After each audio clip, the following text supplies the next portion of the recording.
Good morning. Saturday morning. I'm gonna be doing some farm chores like I do every Saturday. But this morning, Christine asked me to take a look at one of our goats. It seems to have a growth on the side of its neck. And so she was concerned. She wanted me to take a look at it and see if it was what I thought of it. And then we'd decide whether or not we were gonna get it tested for CL, which is a bacteria, I think. Anyways, you have to take it seriously with goats. So, oh yeah, you do have a good sized growth on the side of your neck.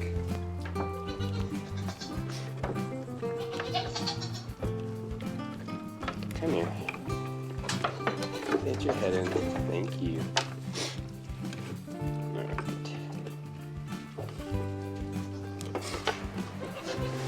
Let's see if I can see anything. All right, so we're gonna. All right, so I don't see any bug bites or. Yeah, I don't see any bug bites or anything like that. We're not leaking any pus or anything. It does feel a little. It does feel a little crusty. Dang it. So if this is CL, then that's a problem, a real problem. Okay, so if it is CL, I'm gonna have to do some more research. We've never had any cases of it. It's never been an issue for us, so I'll get back to you on that one. This is a different little, for sure. Okay, I'm gonna get back to you on that. We're gonna go check on the cows. We put them in that day pasture yesterday, and let's see what they look like. See you in a second. Okay. Right on my hand. What? Hold on. And bring it over here, buddy. I asked the size of your heads. That's the size of your torso, Clint. That's fine. There you go. Size of your head next time is actually the size of your head. So I need a couple pieces of something to put underneath this to level this out a little. And I asked the boys to get me a couple rocks the size of their heads. And they come back with size rocks, chunks of concrete the size of their, I don't know, whole torsos. All right. Oh. There you go. You take that. We'll get this figured out. And then we had a little bit of an issue with two of the cows. We had a couple issues with a couple of the cows getting out, and I know what is going on. It's the new cow, the new cow and her steer. They're being pressured out by the red heifer, and that, like I've said, that red heifer is will be butchered in September, so that should take care of a lot of that issue. I'm not surprised. At the same time, I'm a little let down that the red heifer's being like that and pushing them out, because it's not helping the overall situation. So, well, we're gonna get the water filled up on this. This is empty, but this had water in it as of last night when I came and checked on them at 10:30. There was water in here, so this is the morning, so and I wanted it empty because I wanted to fix this problem, because it wasn't holding as much water as it could have. So this will fix the problem. All right, so the cows have done a pretty good job in here. A pretty good job to start. It's not a pasture that like they're used to. They used to like pretty much pastures, but they're doing good. I mean, they're getting done. Everybody's nice and relaxed. Have plenty to eat. You can see they trampled a lot of it. They ate a lot of it. I'll leave them in. If they'll stay in the way they're staying in right now, We're fine. There's a couple of these little guys that like to duck underneath the wire. But and somehow, Chubby, how'd you get poop on your head? Somehow Chubby let somebody poop on his head. What the heck's going on with that poop right above your eyebrow, buddy? You really should not be getting that close to the ladies.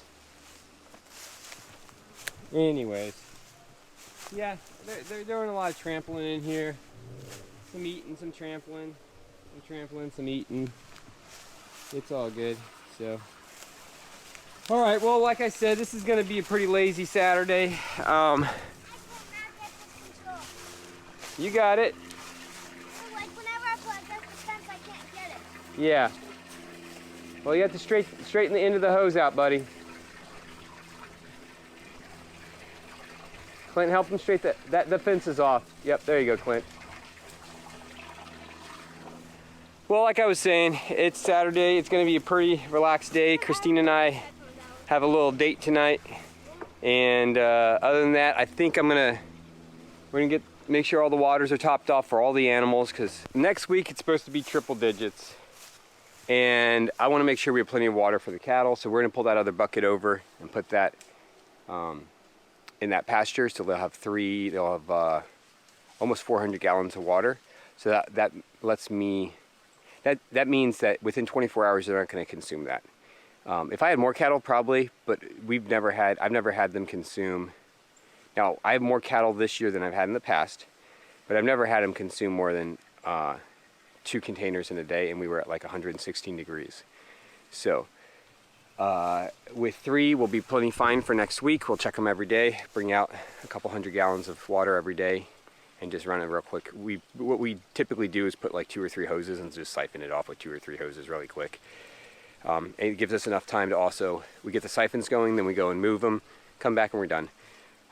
In the future, I will have a better system, and we have actually had a better system in the past, but my Polaris, the gearbox got, well, it failed. So we have a 6x6 Polaris that we typically use for doing a lot of this stuff instead of using the pickup truck, but I'm in the process of pulling the gearbox out, and either I'm going to rebuild it or I'm going to have somebody else rebuild it. It's always a new experience to do something different like that. So anyways, actually that's what we're going to be working on the rest of today, is pulling the gearbox out of our 6x6. We'll leave them here probably until tomorrow.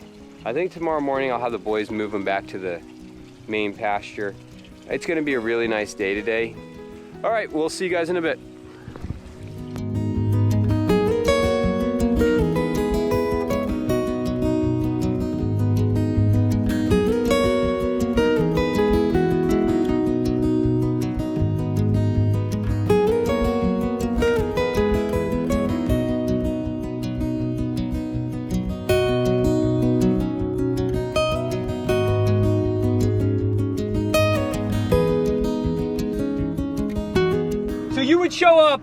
You would show up at the market 2 hours before anybody else. Yeah, set up everything ready 2 hours before anybody else was there.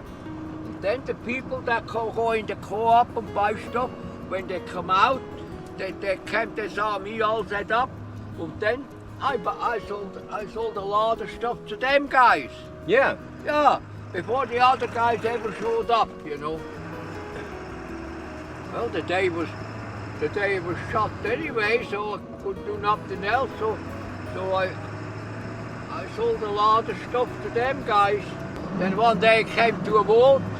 Then they didn't know what the hell to do with me. Then the guy that helped me set up, you know, he helped me set up, put that down. He said, "Oh, keep on doing what you've been doing," and that's what I did.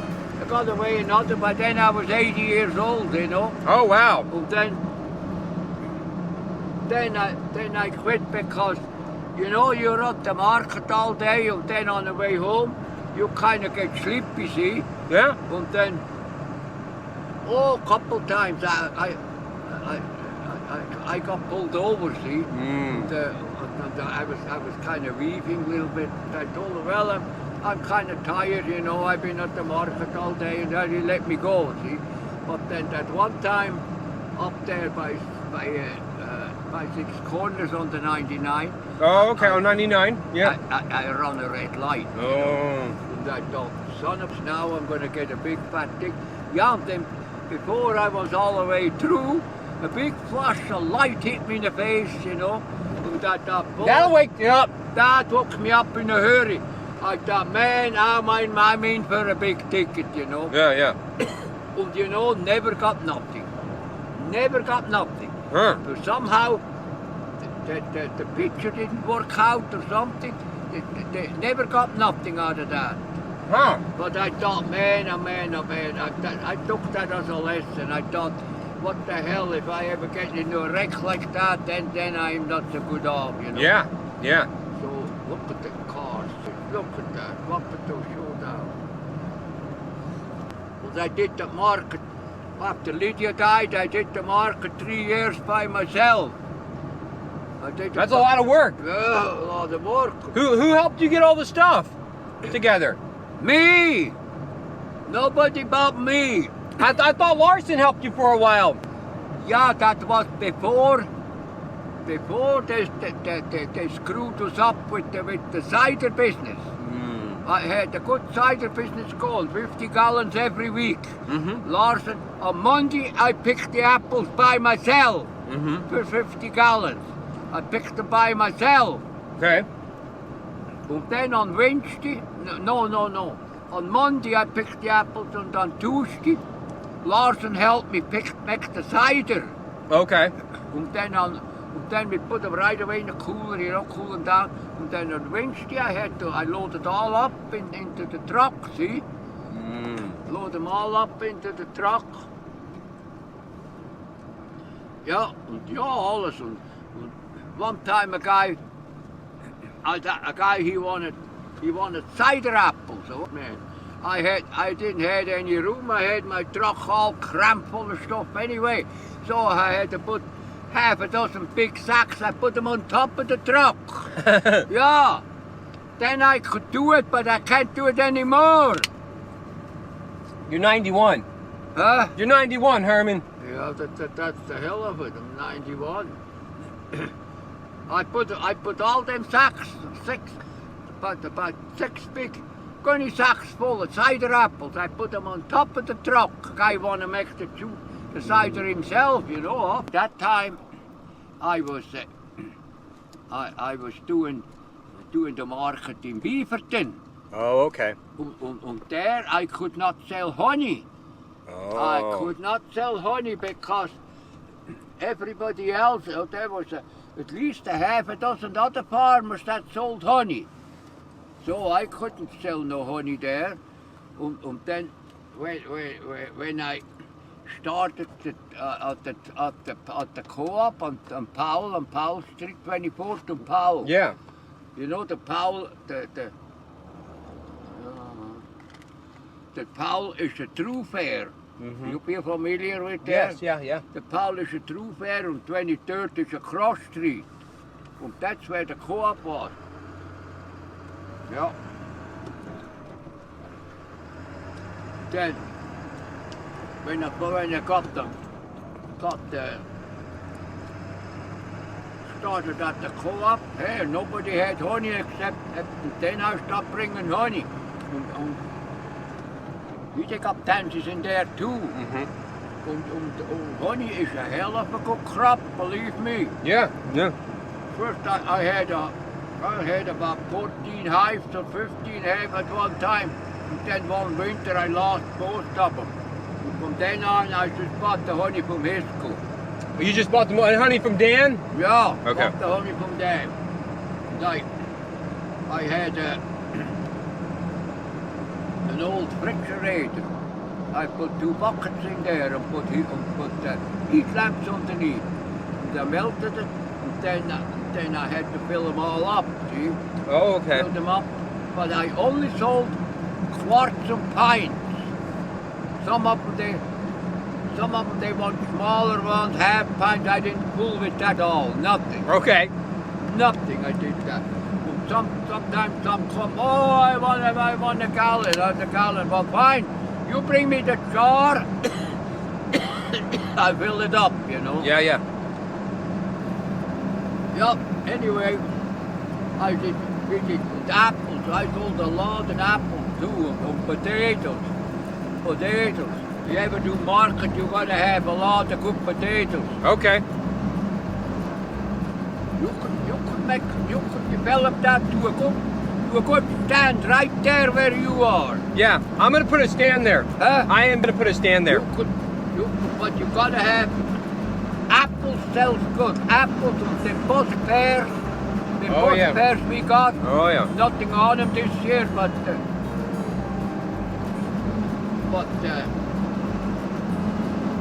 apples is a hell of a good thing. Vegetables, all kind of vegetables. You like broccoli, you could plant the good sized broccoli. That's a hell of a good thing. Yeah. Yeah. Yesterday, I got about a half a dozen or 8 or 10 plants broccoli. Yeah. A couple of weeks ago, I took the main head off. Yeah, we did too. And yesterday, I picked enough side shoots to last me for 2 or 3 days. Side shoots already. Yeah, yeah. So then you can pick side shoots off of them broccoli until the cold weather comes. Yeah, that's a good thing, the broccoli. Yeah, yeah. Cabbage, Brussels sprout, that's good too.